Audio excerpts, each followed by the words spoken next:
In conversation with Tom Coffey. Tom Coffey grew up on Staten Island where he attended Catholic schools. His first novel, The Serpent Club, was published in 1999 by Pocket Books. It earned a starred review from Publishers Weekly, and Tom joined Mystery Writers of America the same year. His second novel, Miami Twilight, came out 2 years later. In 2008, Toby Press printed Blood Alley, which also earned a starred review from Publishers Weekly. The independent Oak Press published Bright Morning Star in 2015.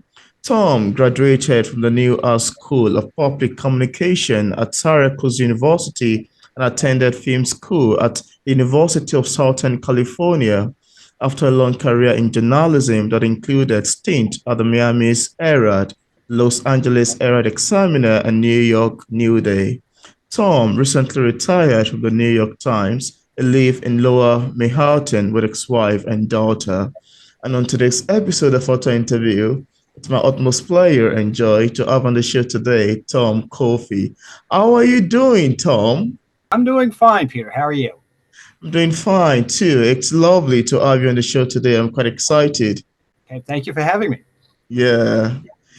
Tom, your new book, Public Moras, and I want to say I love that for a book title, Public Moras, it's the first book in the series of the Divine Trilogy.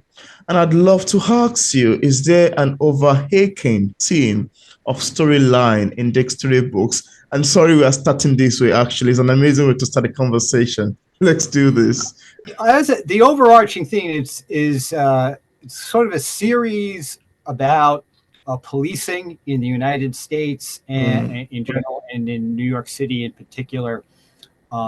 It goes back, this book, if I can show the title right here. Here's the book, Public Moras. I really like the cover. It starts in the 1980s in New York City. And New York City back then was, if you think New York has problems now, back then it had all kinds of problems about crime, drugs, the AIDS crisis was beginning. Many parts of the cities were abandoned. And there was that was when the movie, I don't know if you've ever seen it or heard of it, called Escape from New York came out. The theme of it was, New York is going to, Manhattan Island is going to become a prison. It didn't seem far-fetched at that point. So it's back then it's, this city on the edge of disaster. And so the novel, begins looking at that city, and then through the trilogy, what I hope to do is show how sometimes good and sometimes bad methods of policing occurred that led to a turnaround, but also created all kinds of problems that maybe you think you're going to solve one problem, but then you just create another one. Wow, that's quite lovely to know, really. I love the start to this, and thank you for sharing. And now, for readers who haven't read Public Moras yet, and without giving much information away, could we have a sneak of what we'd expect in terms of themes picking up the book? Also, what inspired the making of Public Moras? Answer, I would say the second part of that question. I'll answer the second part of that question first. What inspired it were the police corruption scandals that occurred in New York in the 1970s and 80s. That I grew up in New York, I'm a native New Yorker. You could probably tell that from my accent. But when I was growing up, there were a lot of corruption scandals involving the New York City Police Department. And there are some people, I would say myself included, who think that was one of the reasons why crime was so prevalent. A lot of the cops were corrupt on the take, and the book is inspired by a notorious case of a corrupt cop who was convicted, perhaps wrongly, of murdering a prostitute. And so I sort of took that and and ran with it. But a lot of it is also gets back to the movie Serpico, which starred Al Pacino back in the 70s. That detailed the police corruption scandals. So a lot of it goes back to that. In terms of themes running through the book, I think one thing that obviously corruption runs through it. Police corruption, corruption in politics, corruption in business, corruption in media, and also, and this is something I think runs through a lot of my work, is the fight to achieve justice, even though that fight is almost hopeless. There are people in the book who are trying to get justice done, but they face very long odds. Well, that's quite lovely, really. I love the sound of it. Thank you so much for sharing. And Tom, from reading your bio, which I did frequently some minute ago, you were once a journalist, and I'd love to ask you, how did your career in journalism, inform or inspire your story? Also, why is someone who worked so many years in journalism, interested in writing a novel? I'll go to the first part of that question. I would say is one of the great things about journalism is you never run out of story ideas. You are always running into things that you can file away and say, hey, this could be really interesting. I got interested in journalism, I think, when I was growing up. I grew up on Staten Island in the 70s, and it just struck me that I started to think, you sort of think, what am I going to do with my life? Yeah. And I said, being a journalist in New York City seems like a really interesting way to make a living, and for the most part, it was. But in terms of getting, one of the problems in journalism is that a lot of times it can be kind of limiting. I work for the New York Times, where you actually do get a fair amount of real estate, a fair amount of space to tell stories in terms of journalism. But there are times, certainly I felt, I think a lot of people in the profession feel this way, that you need more space. You really want to go big on something. You really want to do a very, very deep dive. Journalism is, occasionally you can do that, but that's not really what it's there for. And so, there is this sort of, let me try to do something deeper. I'm in this box. Maybe I can get out of the box and do something that that's a really deep dive into something. Wow. This is quite lovely to know, really. And I love the fact that you can mention all of this. So thank you for allowing us to know. And I understand that, journalism, as journalists, we always have stories, one or two stories at every time, run into one days and another one the next day, another one in another week. So it's always an amazing way to get story ideas too. So that's quite lovely to know, really.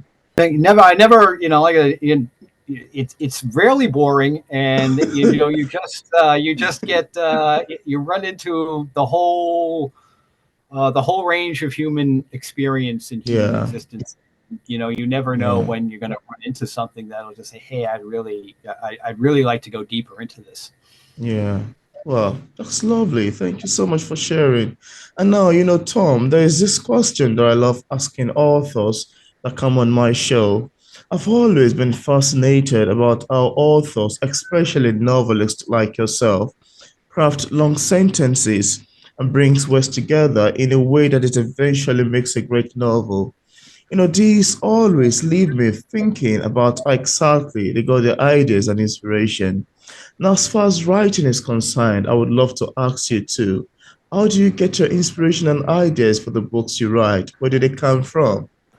They come from all around. This one, as I said, Public Morals, as I said, is based on the police corruption scandals that actually rocked New York City in the 1970s. There was a big expose in the Times about just, the police department was basically corrupt almost from top to bottom. If the guys at the top, and there were all guys back then, if the guys at the top weren't corrupt, they just looked the other way. They let and it was well known. I was a kid, and I knew that a lot of cops just walked around with their hands out all the time, trying to get bribes, take bribes from people and stuff. That does not give you, I think, the respectful law enforcement that you should have. And so that was wrong. And then this whole culture got exposed through a series of stories in the New York Times. An officer named Frank Serpico blew the whistle. That was memorably made into a movie that starred Al Pacino back in the 70s. I encourage everybody to watch it. It's a terrific movie. and so that was the idea for that. But in terms of the ideas, there are ideas all around. I go back.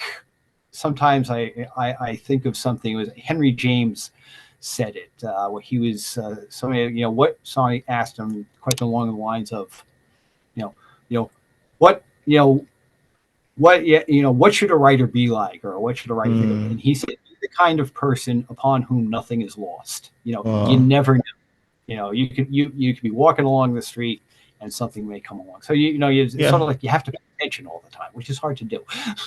Absolutely, yeah, I understand. You can be anywhere, and this should just pop up in your ear like a voice or a spirit speaking to your ears and said, "Write this. This is another idea. Pick up your pen. How about this?" Yeah, exactly. It's an amazing thing, really. So that's quite lovely. Thank you for sharing. Really, love the sound of it. And now, Tom, I'm curious to know if you experienced any challenges in the process of writing the Public Moras. If there is any, could you share with us what challenge it is and how you ultimately overcame it?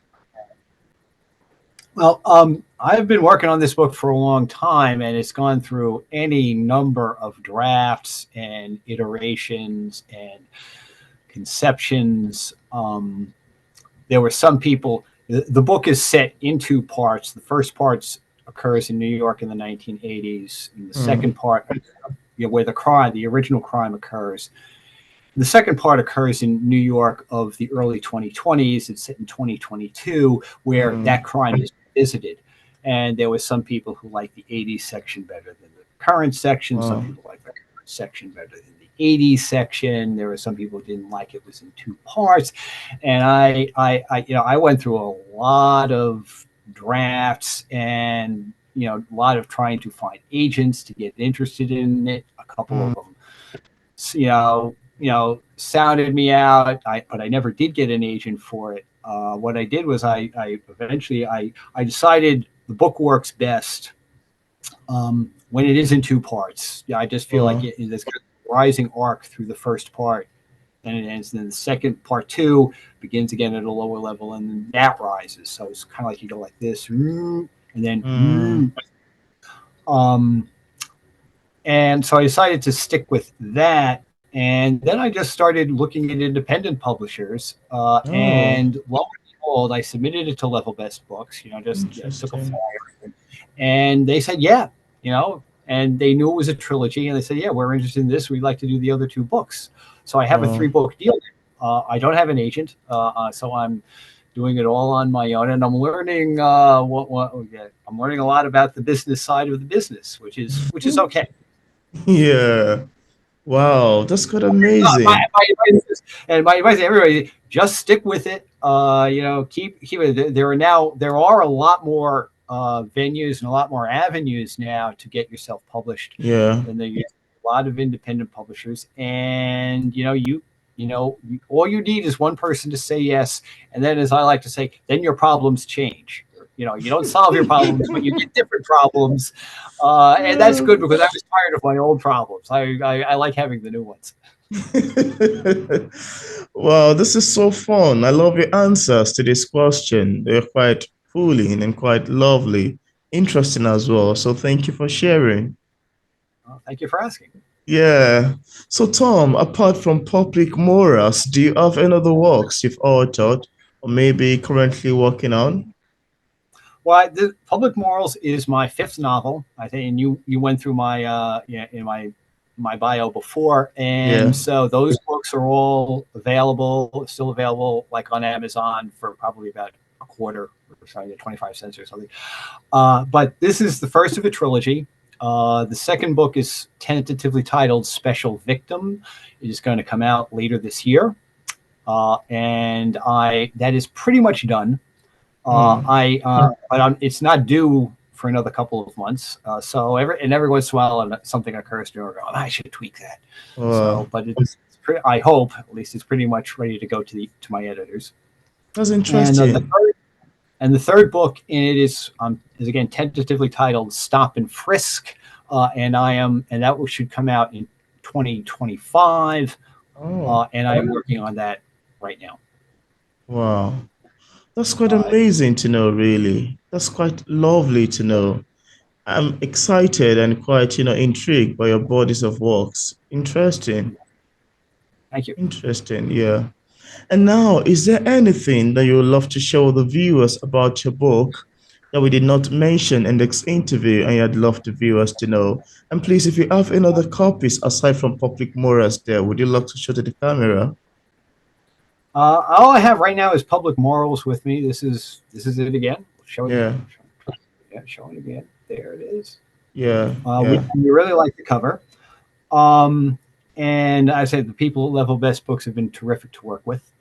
Um, Wow. and I just hope people like this book and then want to continue the journey with the characters. It's been interesting for me.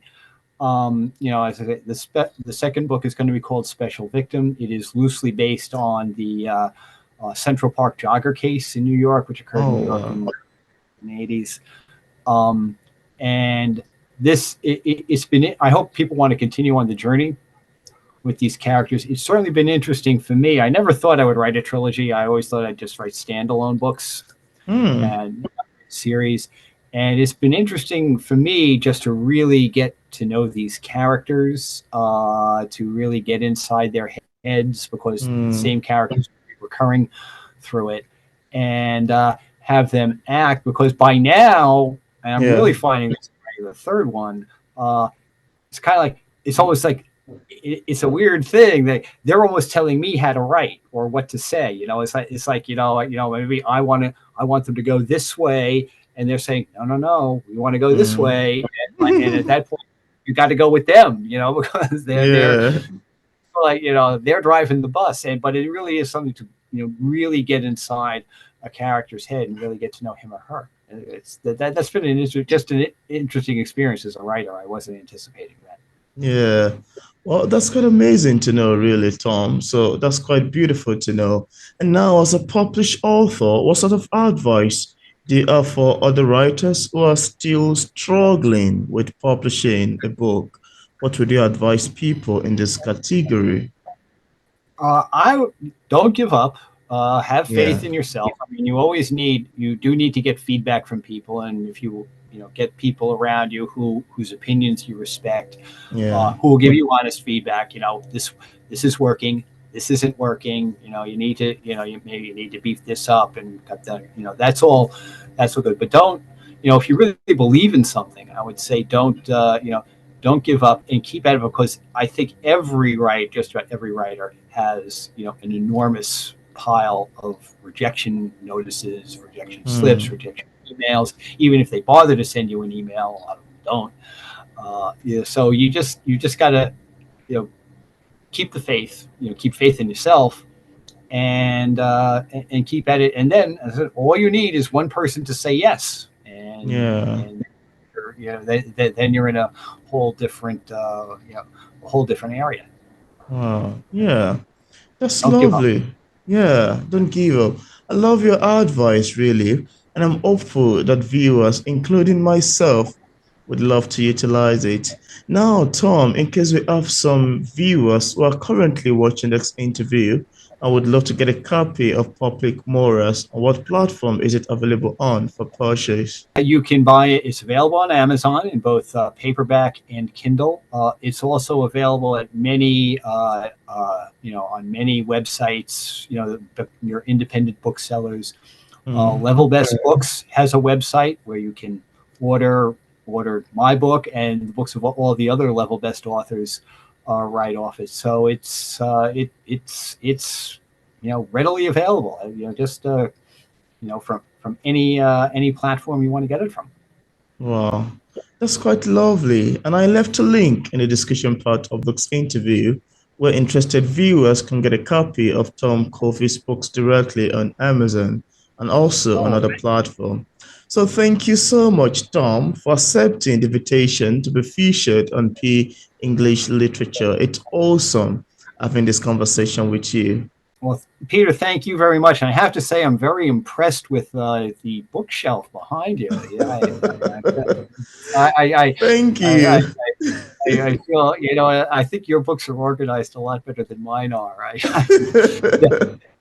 I don't know if you read the New York Times book review, but they always have, at the start of the book review every Sunday, they have these interviews with writers. And a question they like to ask a lot of writers is, how do you organize your bookshelves? And I'm terrified that someday I'll be asked that question. Because Wow. thank you. Thank you.